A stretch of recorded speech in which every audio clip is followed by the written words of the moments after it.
Hey folks, everything new under the sun. I had some comments about on my channel on various videos, about the suggestion, or I'm not going to say fact, but the suggestion that we are in the seals, or the seals have already started.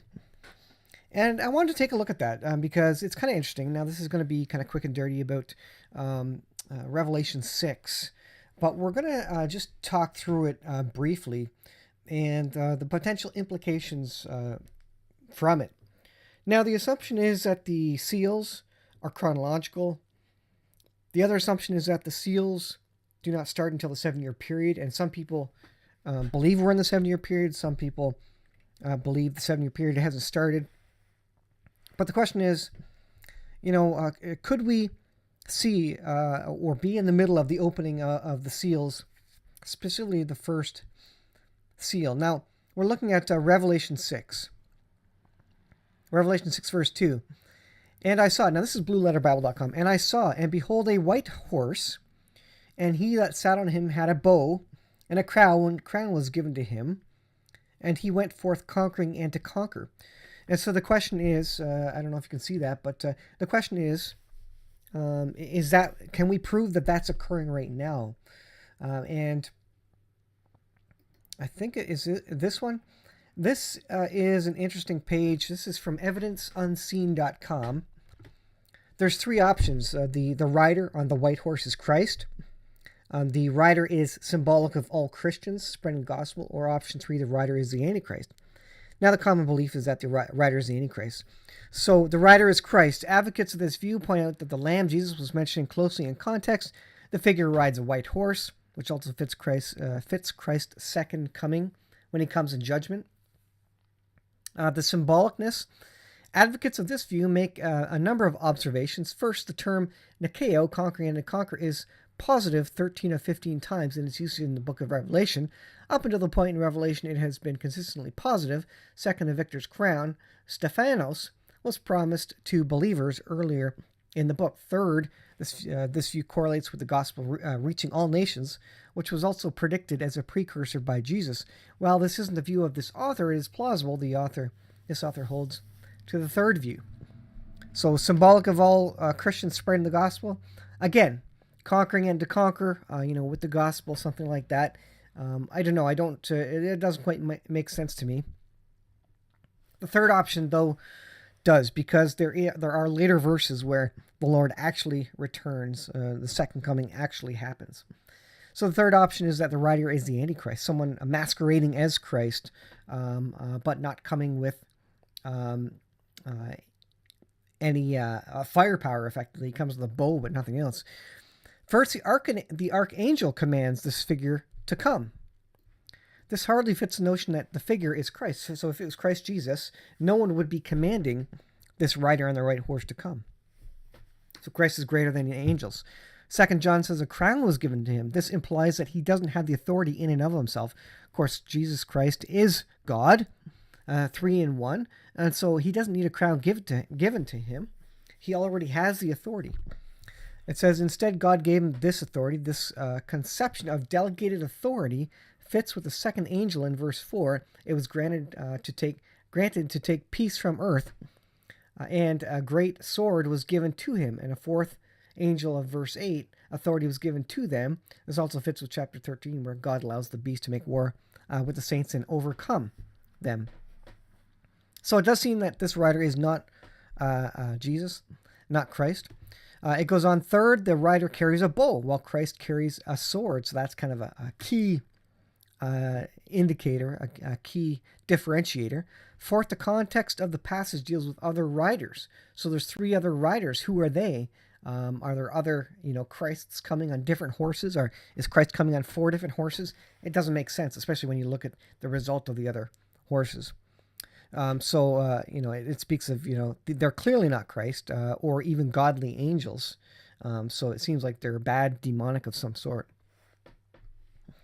So let's go back to Revelation 6. Now, here you can go to interlinear, and this goes in to the text specifically and looks at the original words.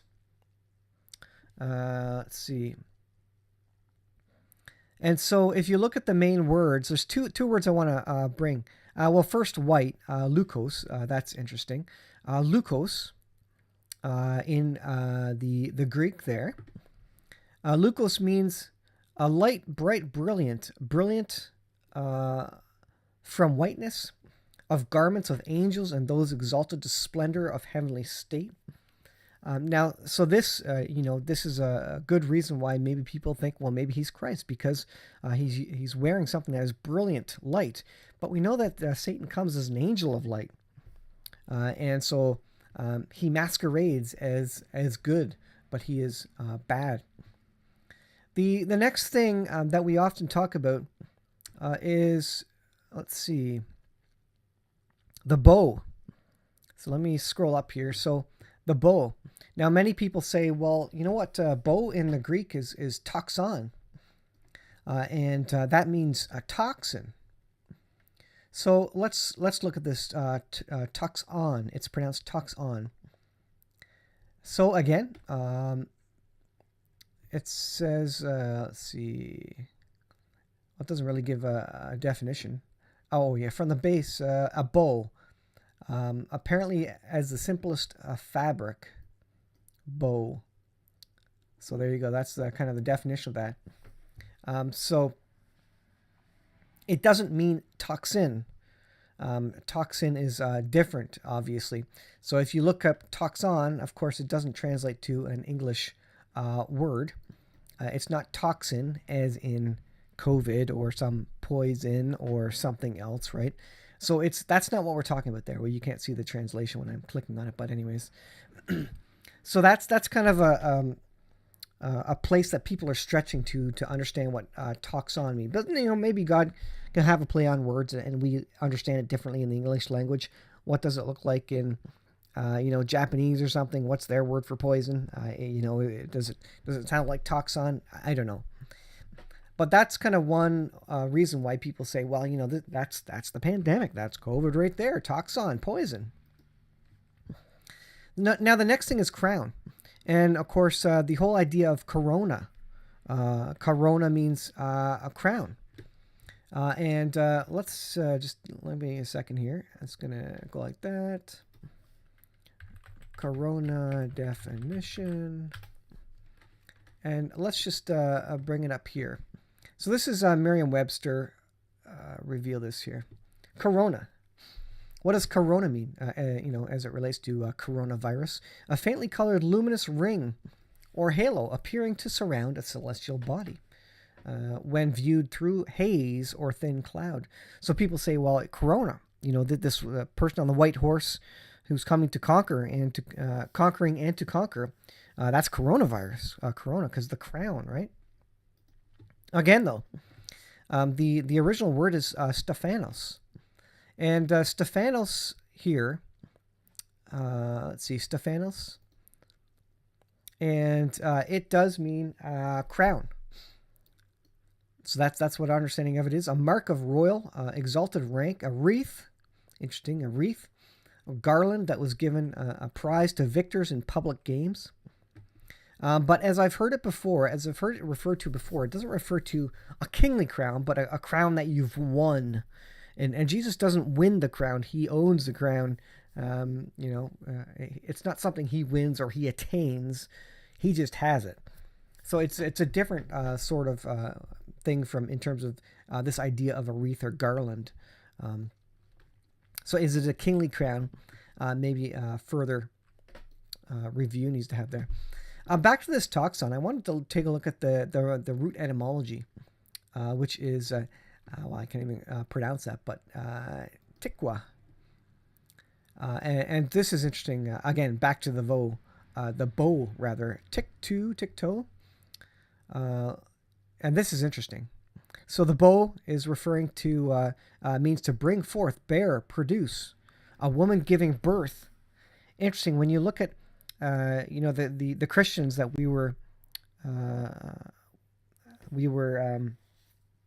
we're in the gestation period.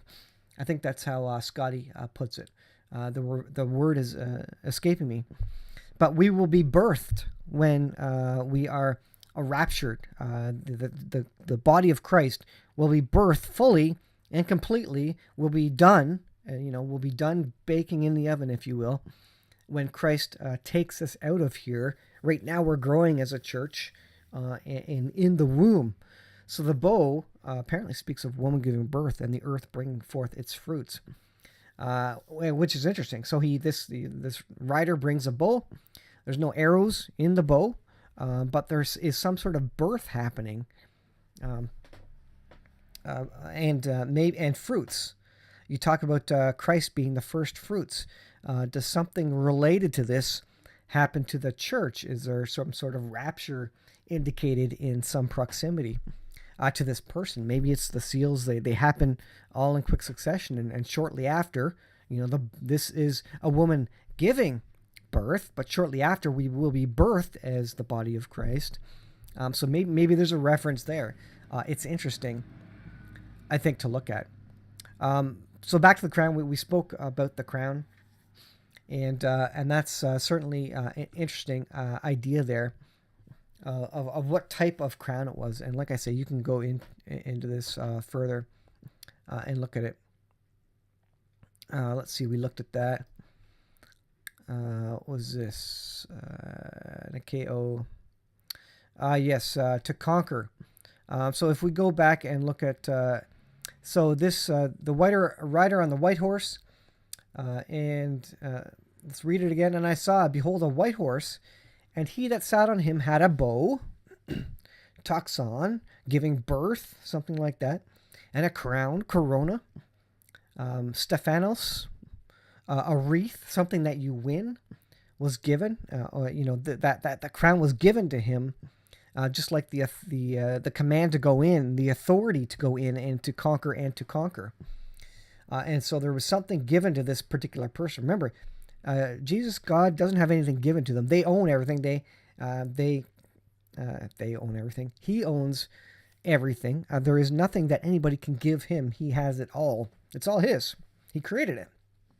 But this rider is being given the crown. So it's not Jesus Christ. And he went forth conquering and to conquer. So we go down to conquering. So Nikeo. So what does conquering mean? And so again, looking at the Greek,